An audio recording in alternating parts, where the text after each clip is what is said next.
folks, welcome to the Prepared Homestead. This is Travis. Thank you for stopping by to watch. One of the things I've been talking about on here for the last several days is everything that's happening over in Europe and across the planet is either orchestrated and planned as part of this New World Order, Great Reset takeover, or there is a possibility it's just happening and they're going to take every bit of advantage they can. You know, they can't allow a crisis to go to waste.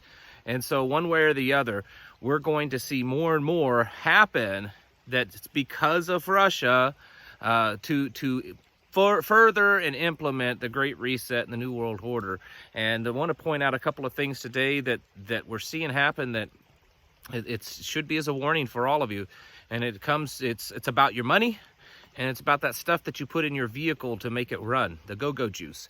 And we'll talk about that here in a minute. I want to remind everyone again, this weekend, here in my area, we're having our monthly meeting. March 6th, that's Sunday, 2 p.m. Doors open at noon so people can come and mingle. We are located in Texas County, Missouri, to give you an idea of where we're at. If you want further details and directions of how to get there, you can email me and I'll get that information out. You know, we have 200 to 300 people there every month. Food's available, it's family friendly. And we have some good discussions going on there in classes. So there's that. Now, on to this other stuff. Let's start off with the oil. And of course, oil has been a hot topic with all this going on. And oil prices have gone up. We've seen it peak out in the last couple of days at close to $114 a barrel. It's hovering around that 110. It kind of dips down below it and peaks up above it over and over again. But it's safe to say we're pretty much at $110 a barrel now.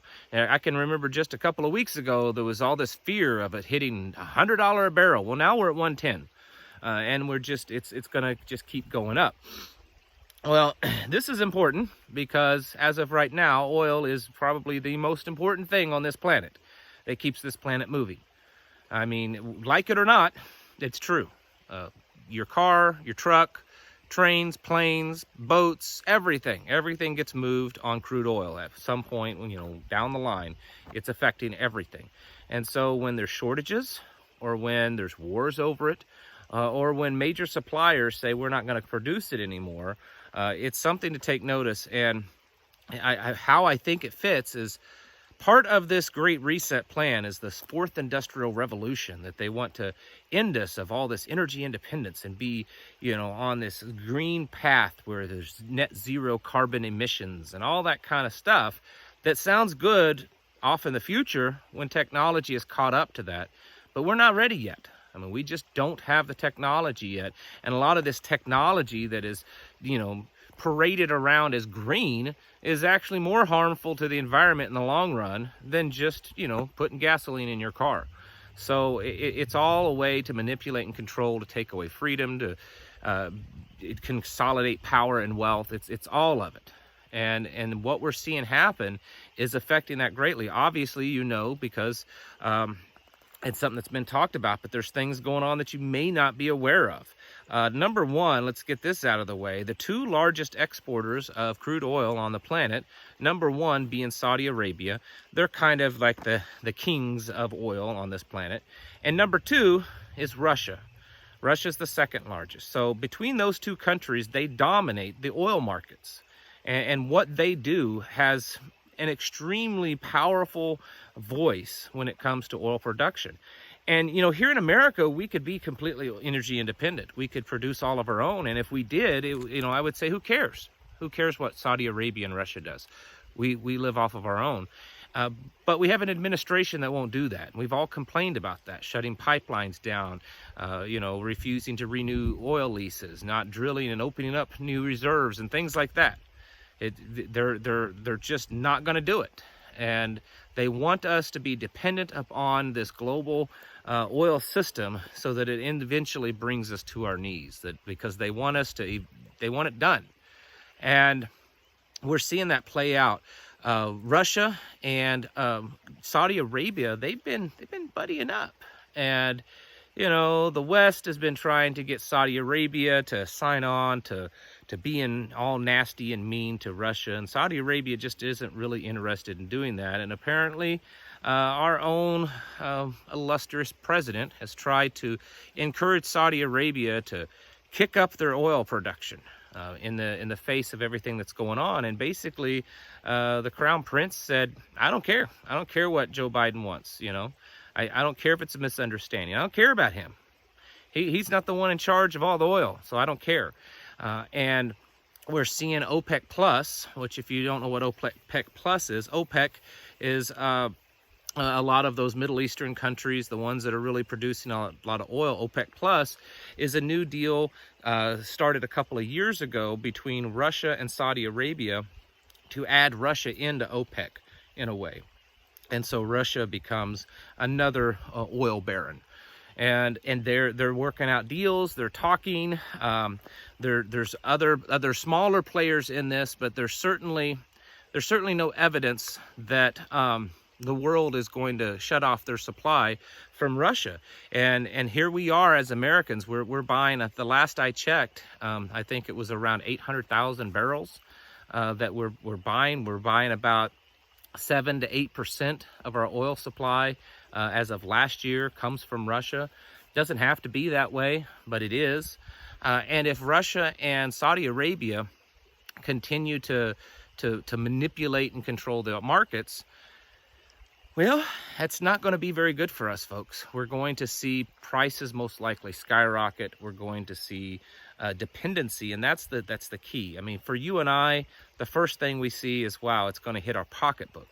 We're going to be paying $5, $6, $7, $8 a gallon for gasoline, or and higher than that for diesel. But there's something more important than that. It's the fact that we become dependent upon nations that we're not friendly with. Saudi Arabia is certainly not our friend, at least on the surface. Now, I understand there's a lot of conspiracy.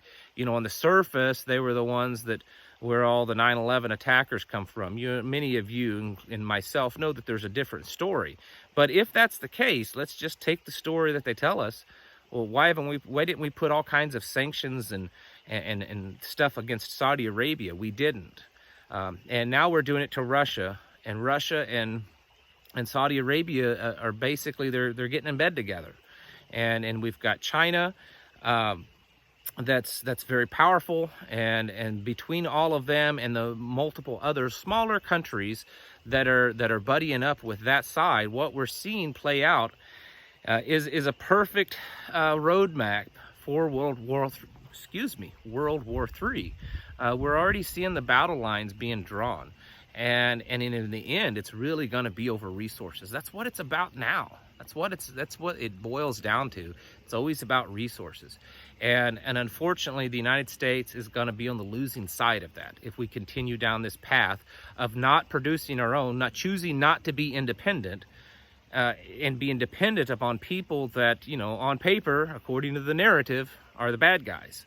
And this is, I think that this is being done on purpose because it's going to further our dependency and our demise, which will lead us to the Great Reset, New World Order. We can't, I've said this for 2 years now about this. A country, especially the United States, but any country, isn't going to give up their sovereignty to some globalist, authority. Is if they're doing good, if their country is strong and stable and their market is stable, then why would they do that? That's insane. So we've got to bring America down to her knees so that we would be willing to take that help, no matter what kind of help it is. And so this is a warning for you folks. We've already been seeing oil prices going up. You've already seen fuel prices in the last few days increase in your local gas station. And I'm telling you, it's not going to get any better. We're headed down a long, dark path on that. So you need to start getting ready. Excuse me. The other thing, and this is I think bigger. I tried to give you the good news first. The bigger news is what we're seeing also play out is the ability for the governments and the tech companies to control what you do with your money, to control your money to the point that it's no longer yours. If you don't really have something in your hand, control it in your hand, it's not really yours. You can, ask yourself, how much money do you have? How much money right now, off the top of your head, how much money are you worth? Not invested in, your land. I'm talking about actual currency, cash money. How much of it that's in your possession right now? Probably a lot of it's in the bank. And maybe it's wrapped up in stocks, or it's in different savings accounts. I'm sorry to tell you, but all that money that's not in your possession, that you can go right now and say, this is all the money I have, all the rest of it, it's not really yours. Because at a moment's notice, they can cut you off from that. We're seeing this happen all over, even in Australia. Australia's not really, has no, nothing to do with the current war, but in Australia, they're removing and shutting down ATMs by the thousands down there. Started off because it was COVID. They started off doing it because they didn't want people going out and using ATMs. They wanted you to stay home, so they started shutting them down. It kept people from going out and getting money and spending because everyone had to be locked down. Well, now it's switched over because they're switching to digital currency.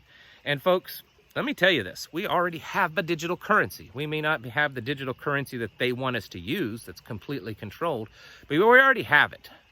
When you go and you buy something with your debit card, or you order something online, you're using digital currency at that point, okay? So it's not like it's such a big step and a big movement, and it's going to be very dramatic and noticeable when they completely 100% switch us over to digital currency. We're already 3 of the 5 steps there pretty much. It's not that far away. We're seeing that in Russia. Look at how fast that they've cut off Russians who they weren't the one invading. A lot of these were probably are against their own country's leader of doing this. We've seen reports of in Russia people that use this Google Pay and Apple Pay, and I think Samsung, I don't know, all the different where you pay with your phone, they're cut off. And people, they've gotten stranded. They couldn't get home from work on the city bus or the subway or whatever, because that's the only money they had, and they can't use it. If all of this that's happening, we've seen bank runs, even in Europe because of this, and we're seeing people being shut off from their accounts completely because of all the sanctions. And you may be for that because of the political nature of this war. But what you need to realize is it's absolute proof of what we've been saying for years, of how quickly they can cut you off from your money, from your resources. They can do it in a moment's notice. This isn't something that had to happen 50 years ago where they had to get warrants and go in and seize money in the account and all that kind of stuff. If the vast majority of your wealth is wrapped up in basically ones and zeros in the bank, they can cut you off in a fraction of a second. You can wake up and have no access to your money. You can go to work and not have access to your money. You can get to the grocery store, stand in that checkout line, and not have access to your money. And it's going to happen at some point for a lot of people, because it's already happening right now for a lot of people. They're wanting to switch you over to where it's complete full digital currency. They've already conditioned everyone to it. That's why everyone loves paying with their little phone and swiping their card. I mean, even swiping a card now is antiquated, It's got a little chip in it, and that little chip is, you can just use your phone and all that kind of stuff. They've conditioned everyone to that. Now, hardly anyone carries. I was actually just talking to some random person's store the other day about something totally unrelated, and he just joked, yeah, I don't even carry money on me anymore. I don't carry money because everything's digital. They know that, and they've conditioned everyone to come so that they can come in for the kill. And so, folks, this is something you have to prepare. You have to think about this and have to alter your living and everything. And it may hurt. It may not be as convenient. You may not be able to just go in there on your phone and order something from Amazon real quick, because all your money's sitting in a safe, in the house or something, and not in the bank. I get it. It's inconvenient. They've spoiled us. They've lured us in, like the bad guy with the little candy truck, they've lured us in with the free candy and the free ice cream. And then now we're addicted to it. We're addicted to the convenience and the ease of digital currency already. And once they unveil it to where it's completely everywhere, the Fed has already been they've been talking about this for a while, that's their desire. You know, they got to get us out from under this paper currency where it's, even though it's not real, it's fiat. The fact is they can't control it quite as well as digital. And I believe that these two things, if nothing else, the oil and the currency, the money, is very obvious that this war is the war that's going to lead us into, you know, this new world utopian. And I believe that there's more and more every day where we are setting the groundwork. Is World War III gonna start next week? Maybe not. But is everything that's happening, all the parts and the players playing out in this, is it setting up the chessboard for World War III? I think so. I think that's pretty certain. And we're seeing the globalist movement within this current war, and we have to be aware of that, regardless of which side that you're on. I hear it all the time. Russia's the good guy. Ukraine's saved Ukraine. You know, it doesn't matter. They're all bad guys, all of them. And because none of them are for your freedom. None of them are for, you know, ending this kind of globalist movement. It's just different factions of globalism. So folks continue to prepare, but also look at these areas. Look at your money for certain.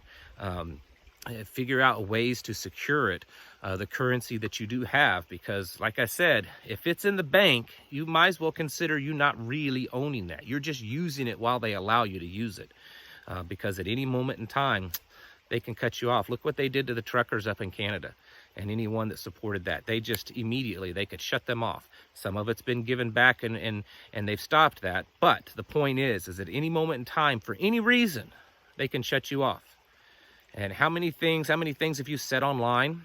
Where have you donated your money to that they could use as an excuse, as a reason to shut you off from your money? Be aware of that and do the steps now while you still can, to protect from that possibility, because I don't think it's just a possibility. I think it is happening. It's coming, and it's just a wait and see moment of when it does. All right, folks, thank you all for watching. I'll catch you in the next video.